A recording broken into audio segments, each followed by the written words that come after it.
What's up, Packers fans? Mark Oldacres back with another Packers prospects video, this time talking about the edge class, the pass rushers in the 2024 NFL draft, and 5 players who I think could be on Green Bay's radar based on what they've previously done at the position in the draft. So first things first, let's talk about what the Packers generally look for in the draft at the edge position. So we're going to talk first about the size. So 6'3", 250 pounds, and ideally it's more than that. That is kind of the absolute floor. That's what Kendall Donison was, if you remember Kendall Donison, who they drafted in the 7th round under Brian Gutekunst a few years back. But they have done it. They have drafted someone at that size, so we're going to say that that is the absolute floor at this position. In terms of the actual athletic testing itself, the 40, the 10-yard split on the 40, and the broad jump seem to be the main tests that they like players to be in the upper percentile for. The 40, it's the 53rd percentile. The 10-yard split, it's the 67th percentile. And the broad jump,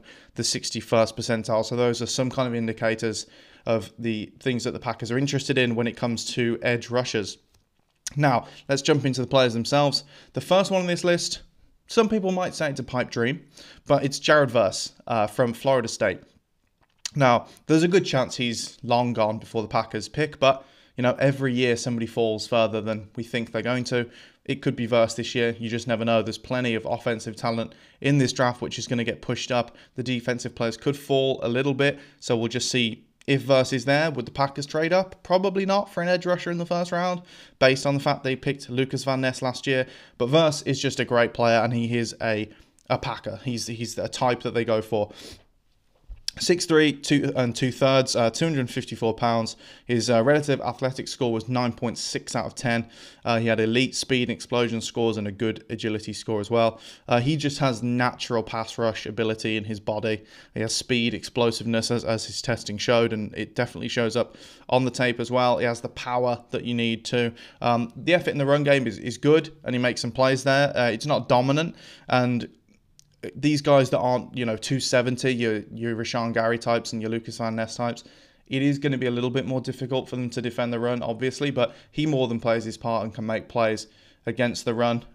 He still has some development to go. You don't necessarily see the kind of skilled winning with his hands as a pass rusher that you might see from a Laiatu Latu, for example, from UCLA.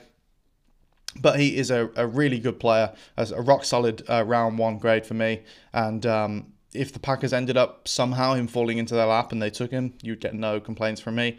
Moving on to Adisa Isaac from Penn State. Now, there's 2 pass rushers from Penn State, of course, who are of interest in this draft. I think Isaac is slightly more the Packers' speed. He's 6'4" 1/3, 247 pounds. So he's just a few pounds under that kind of lower limit that they seem to have, but you can ask a guy to put on 5 pounds pretty easily once you get him into an NFL strength room. 8.99 RAS, great size, speed, explosion, and agility, just good across the board. Overall, he didn't wow me on the tape, but as it went on, he just kind of kept stacking up these little positives, just lots of little positives that you go, that was nice, but not that kind of wow player.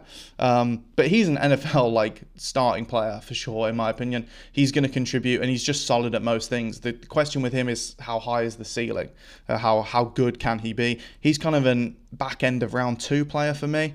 And then we're going to move on after that to Marshawn Nealand from Western Kentucky. 6'3", 267 pounds, 9.08 RAS, elite agility, great explosion, and good speed as well. He is a player who's really, really been buzzing recently in terms of just the kind of talk around the draft and where he's going to go.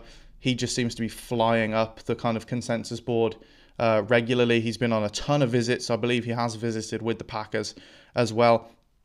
So there's a good chance he's going in the first round at this point. And I don't think many people would have seen that coming. But it now kind of seems like accepted wisdom that if not the back end of the first round, he's going to go pretty early on day 2. He has lots of nice traits. He can play the pass and the run pretty well. He's got good size, even though he's only 6'3", that kind of extra weight at 267 helps. I do question kind of outside of the testing, what's the elite thing that he has that's going to make him a difference maker in the NFL that's kind of warranting this buzz?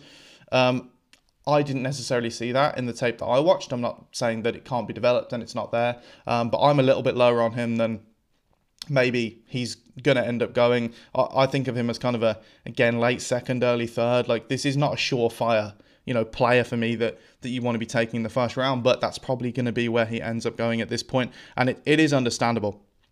Moving on to these last two, they're more your flyer types. Day 3, you see if you can get something out of them, like a Jonathan Garvin. Didn't end up working out, but you got some play out of him for a couple of years. Cedric Johnson from Ole Miss, 6'3", 260, 9.28 RAS, elite speed and explosion, and a good agility score as well. There's some good ingredients that he had, but just nothing to kind of hang his hat on, from what I could see. Again, he's a guy you pick up. I mean, for me, he's a round 5 kind of player. You pick him up late in the draft, and you add another body to the room. They probably need to add at least one more body to the room with Kingsley Enegbare's injury that's going to keep him out for a while. You do have a Brenton Cox, of course, behind him, but just add a little bit more competition to that room could help the Packers. And finally, Jalix Hunt from Houston Christian. 6'3" and 2/3, 252 pounds, 9.22 RAS, with elite speed and explosion and good agility. Again, the tape for me, it didn't really do much for me, to be honest, and they kind of used him in an odd way as well. They would drop him into coverage a lot, which obviously in the new Packers scheme, that's not really going to happen. I didn't see kind of one of his real better games though on tape, and he did have plenty of production at Houston Christian. He had 15 sacks and 50 pressures in his final 2 seasons, which is a good production. You can't sniff at that. 6th round grade for me. Again, it's kind of a late round flyer, but he's definitely shown the ability to affect the passer, in college, and hopefully with time he can develop in the NFL. So that is my 5 edge rushers to watch out for in the 2024 NFL draft that I think could be kind of names that the Packers might be interested in. If you enjoyed this video, please leave a like below and comment as well kind of any players that you think I missed or just neglected to talk about today, or anyone that you think the Packers should be going after at the edge rusher position. You can get my stuff over at CHTV and find my writing over there, and follow me on Twitter at Mark Oldacres. Thanks for watching, guys. Go Pack Go.